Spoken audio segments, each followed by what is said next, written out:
Rangan Chatterjee. Feel great, lose weight. Long-term, simple habits for lasting and sustainable weight loss. Narrated by Marston York and Morag Sims. You've cut out the extra carbs. You've banished fats. You've subjected yourself to grueling 6 a.m. workouts. In short, you've tried it all. But the weight remains, or it comes roaring back faster than you can shed it. Sound familiar? If so, and you're ready for change, then you're in the right place. You're about to discover why you tend to carry extra weight, reasons that you may not even be aware of, and they all point to the same conclusion. It's not your fault. Your body is just doing what it's designed for. But it is possible to work with your biological systems to reset your health and lose weight. In these blinks, we'll explore the science behind weight loss. More importantly, you'll discover a path to feeling great and living your life with more energy and ease.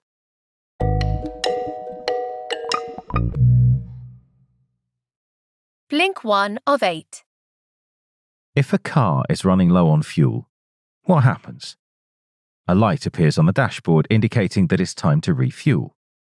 If the driver ignores the light, the car will run out of gas or electricity and die.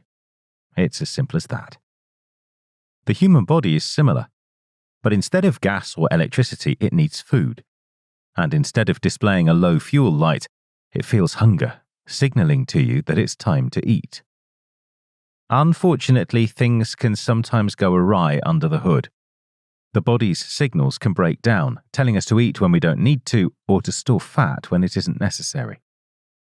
The key message in this blink is, the biological signals controlling our eating habits can sometimes get out of whack. The first step on the path to sustainable weight loss is getting familiar with these signals. There are 4 in particular that we'll keep coming back to. We've already touched on hunger, the first of these signals, so let's move to the second. The full signal, which tells us when to stop eating. People feel full when a chemical called leptin is released by fat cells. This tells the body that no more fuel is needed. You know how a gas pump will click off when your car's tank is full?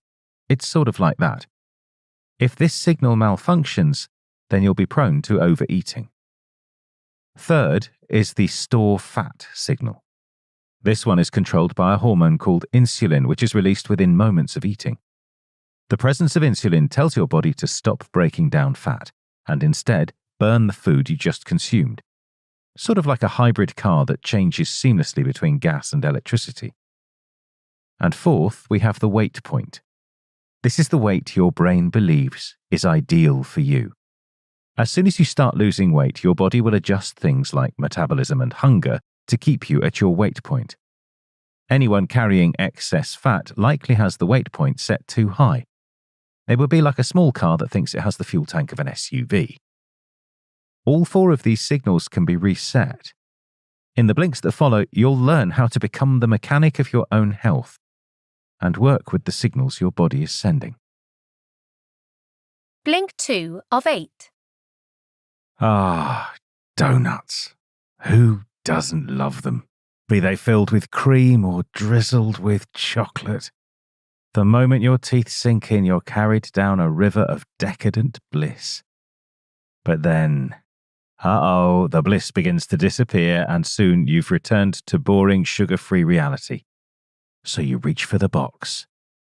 Just one more.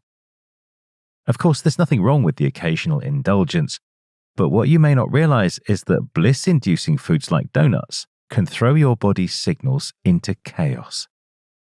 The key message here is, real foods keep your signals working. Processed, blissy foods can throw them off. So what exactly is real food? Well, a good rule of thumb is that real foods only have one ingredient. Things like fruits, vegetables, legume, whole grains, and fish are all good examples. The less processed and the closer to their natural state, the better. Try to make up as much of your diet as possible with these real foods. They curb hunger and they help your body to automatically manage your weight. They also keep cravings for highly processed, unhealthy, blissy foods at bay. What's a blissy food? Anything that's loaded with refined sugars and industrial oils. They tend to come in packages with long ingredient lists. We're talking chips, pastries, chocolate bars, and processed meats, to name a few. They're hard to resist, and the people manufacturing them know it. See, your brain is wired to respond to particular properties in food, things like fat, sugar, salt, and certain carbs. When you eat them, you're rewarded with a flood of dopamine, teaching you to eat them again, and again, and again. Blissy foods make it harder to pay attention to leptin, the body's full signal. First, in order to break down the highly refined carbs and oils, your body releases lots of insulin, which, in large doses, will crowd out the leptin in your brain. Second, blissy foods throw your immune system into overdrive. In other words, they cause inflammation, which draws your body's attention away from the leptin signal. It may feel like your body is working against you, but it's only trying to help.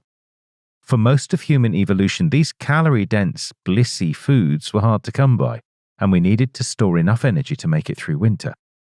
The problem is that today, they're found everywhere. But don't despair.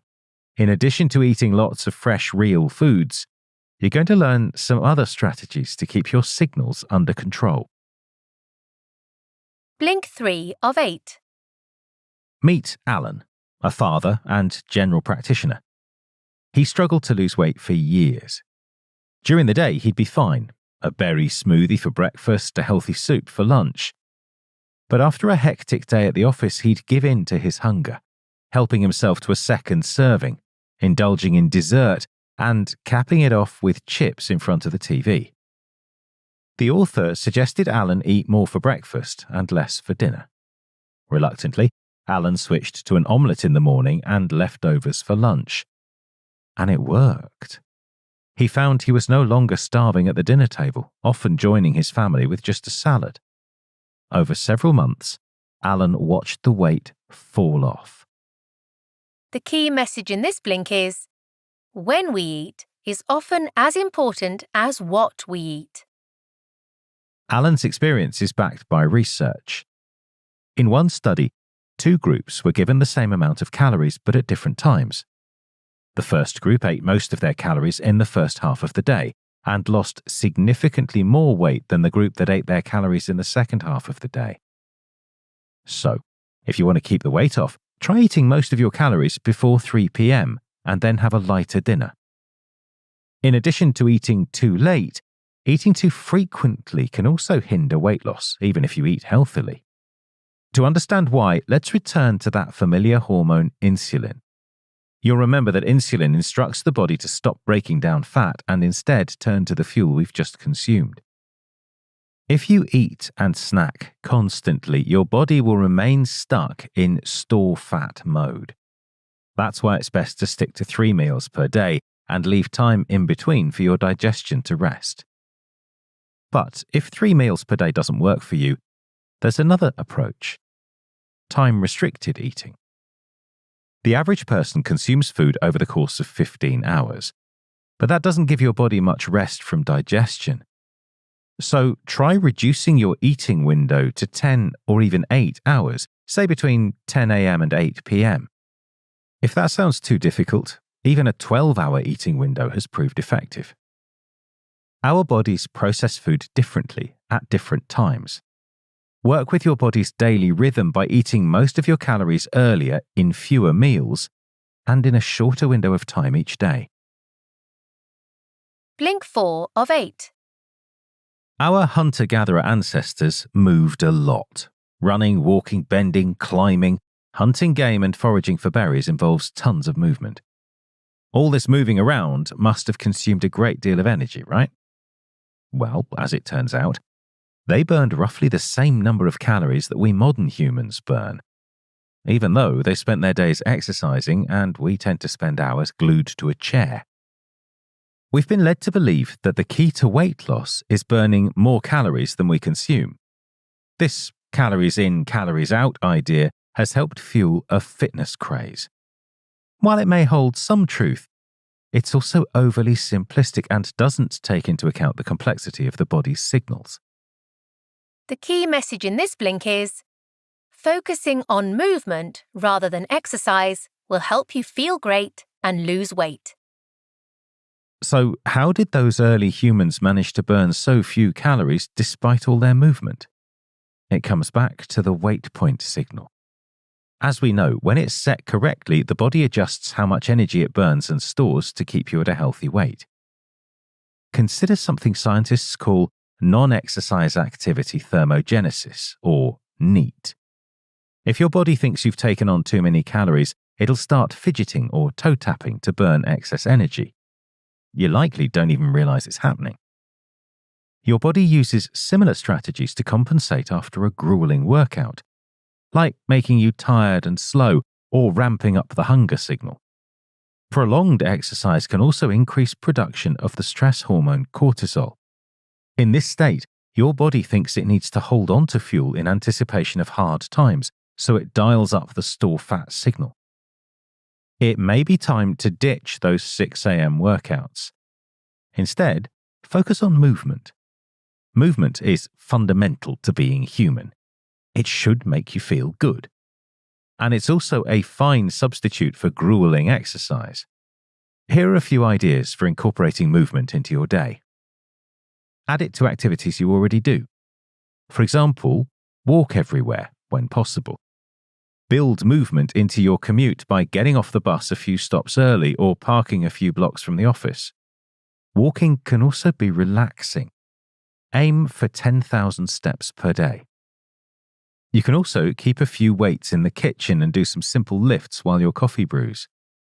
Most importantly, make it fun. Find activities you enjoy, like dancing in the living room to your favourite tunes. Blink 5 of 8. Your alarm goes off at 6:30 a.m. and you drag yourself out of bed. As you shuffle through your morning, you feel groggy and half awake. You meant to go to sleep earlier last night but found yourself scrolling through social media before realising how late it got. Sound familiar? We all know we should get more sleep, but it's hard to prioritise in our busy lives. For many, those few hours before bed is the only me time available. But insufficient sleep makes it much harder to lose weight. The key message in this blink is, good sleep is essential for losing weight.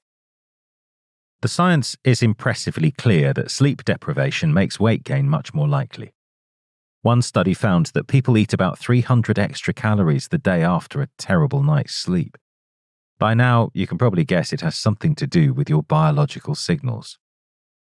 In addition to making you crave blissy foods, sleep deprivation decreases your ability to burn fat and ramps up the stress hormone cortisol. This in turn sets off the store fat signal. But it gets worse. If you diet while sleep deprived, up to 70% of the weight you shed will come from muscle rather than fat. If you've been in a constant battle with your weight, sleep should be one of the first things to look at. Start by trying to get at least 7 or 8 hours of shut-eye each night and maintain a consistent bedtime. You may also want to cut the coffee and alcohol. Caffeine lingers in your system long after you've consumed it. That 3 p.m. latte, half its caffeine will still be with you at 9 p.m. And despite alcohol's sedating properties, it actually interferes with your brainwaves, decreasing your sleep quality. But one of the biggest culprits is light. Your body was designed to take its cue from the sun. As it sets in the evening, a hormone called melatonin tells your body to start winding down. But today, we get 10,000 times more light at night than someone did living in the 1800s. No wonder our sleep cycles are out of whack. Especially bad are the blue wavelengths that electronics emit. So don't undo all your hard work by sacrificing a good night's sleep. Instead, scroll less and snooze more. Blink 6 of 8. Emily was in her mid-30s and feeling particularly worthless after years of dieting without success. She'd recently moved to a new city for a job, which she was finding stressful. Far from family and friends, Emily spent her evenings in the company of pizza and chocolate bars. Emily's story is common. When feeling down, we often turn to blissy foods, not because our bodies are energy-starved, but because we're love-starved. We're not after nourishment, we're after dopamine. The key message in this blink is: stress and emotions are common causes of overeating. The connection between emotions and eating is highlighted in an incredible study by Dr. Vincent Felitti. It demonstrated a strong correlation between obesity and adverse childhood experiences, showing that many people learn to seek emotional security from food starting as early as childhood. And, more often than not, struggling with weight carries the extra emotional baggage of shame and low self-esteem. But remember, you're not defined by your body shape. No one says, "I am cancer." So why is it so common to say, "I am fat"? A simple but effective technique to break the shame is to say 3 kind things about yourself in the mirror each morning, like, "I'm a good person," "I care for others," and "I deserve the best in life." But no matter how successful you are in learning to feel good about yourself, there's still the stress and pressures of life, and it can take a toll on your weight. See, your body operates in 2 settings: an action state that gets your body ready for challenges, and a rest state for normal life. In action mode, your heart pumps hard and your brain goes into overdrive. In your busy, high-pressured life, you spend way more time in the action state than you were designed to. And, as you've already seen, it turns your store fat signal to high. One study from 2019 found that when we're stressed out, we gain more weight from the same high-calorie foods than when we're not stressed. In addition, research has found that almost half of us eat too many calories when we're stressed. That's because we get caught in the cycle of trigger, eat, reward, which is very similar to the dopamine cycle of blissy foods. That's one reason why it's so important to eat in a rest state, which we'll explore in the next blink. Blink 7 of 8. When you think of someone in Paris enjoying her lunch, what image comes to mind? Maybe she's seated on a green lawn with friends. There's definitely some camembert and a crusty baguette, possibly a bottle of wine as well. French cuisine is some of the world's finest. Yet, despite all the cheese and cream sauce, the French tend to be much thinner than their American counterparts. It's puzzled weight loss scientists for a long time. While the French paradox is far from solved, it could have something to do with that image of the Paris picnic. That is, with how they eat. The key message in this blink is: changing how you eat can help you lose weight and improve your relationship with food. Let's face it, modern eating practices leave much to be desired. Do you ever eat your meals in front of a screen or take lunch at your desk while continuing to work? All this distraction can actually be harmful. You're likely to eat faster and consume more food when you're preoccupied. And if your focus is elsewhere, you may not hear your body saying it's full. On the other hand, eating slowly and chewing gives the full signal time to kick in. As an added bonus, real foods like fruit, vegetables, and meat tend to take longer to eat. The Japanese have a wonderful custom called harahachibu, which essentially means eating until you're about 80% full. Of course, it's hard to be exact, but that's the point. There are many states between starving and stuffed, and it takes practice to differentiate them. The importance of mindful eating really can't be overstated. So, for the sake of your health, put the screens aside. Eat away from where you work, ideally at a table or in a space you find peaceful. Then take the time to notice every bite. And whenever possible, eat with others. Sadly, one study found that 50% of meals in the United Kingdom were eaten alone. Connecting to each other over a meal isn't only relaxing, it can do wonders for your mental health and relationships. So far in these blinks, you've learned what, when, why, and how to eat in order to reset your body's biological signals. In the next blink, you'll find out how to put it all together to design a weight loss plan that's best suited to you. Blink 8 of 8. There's no one-size-fits-all approach to losing weight. It's important to pick the tools and strategies that resonate most with you. It takes practice to fine-tune your body's signals, but in time, you can become the mechanic of your own health. The key message in this blink is: design a sustainable weight loss plan that works for you and your body. Here are some ideas to get you started. First, consider these 3 core foundations, not only for weight loss but also lifelong health. Eat real food. Think one-ingredient foods like fruit, vegetables, legume, grains, and fish. Real foods keep your body's signals in balance without leaving you hungry. Prioritize sleep. A poor night's sleep makes you hungrier and crave blissy foods. It also throws your signals into chaos. Always choose to walk. It's a fundamental movement for the body and it just feels good. Incorporate walking into daily routines like your commute or running errands. Now let's look at 3 daily habits you can put into practice right away. The goal is to make them habitual, like brushing your teeth. Lift something. 5 minutes each day is enough. Keep weights in your kitchen and make lifting part of your morning routine. Try simple exercises like bicep curls. Connect with another human. It could be as simple as a nice conversation with a coworker at lunch or a phone call to a friend at night. Make time to reflect on your progress. Find a few minutes to ask yourself what went well today and to reflect on what you can learn and change going forward.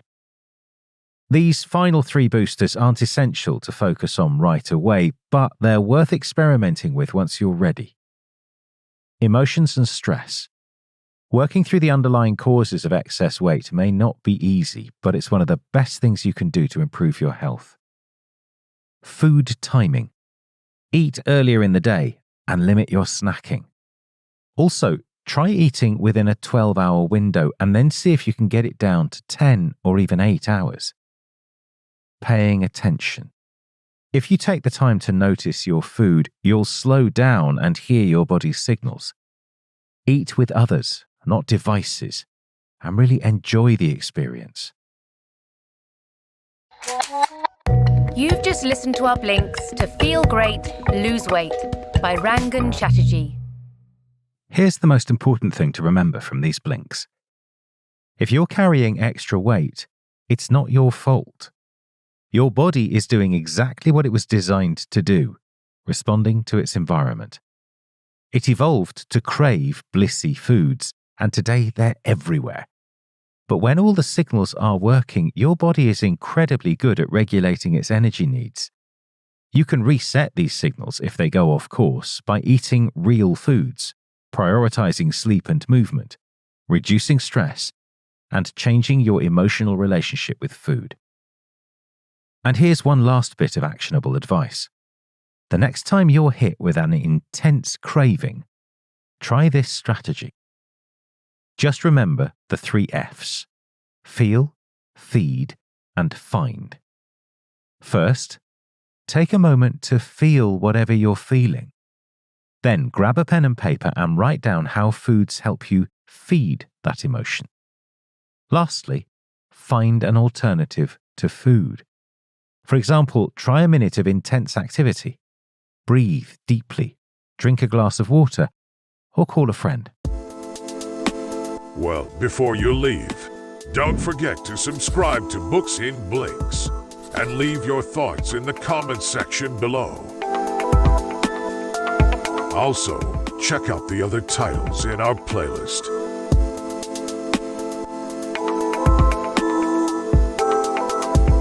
I'm Pedro from Books in Blinks, and I hope to see you here again.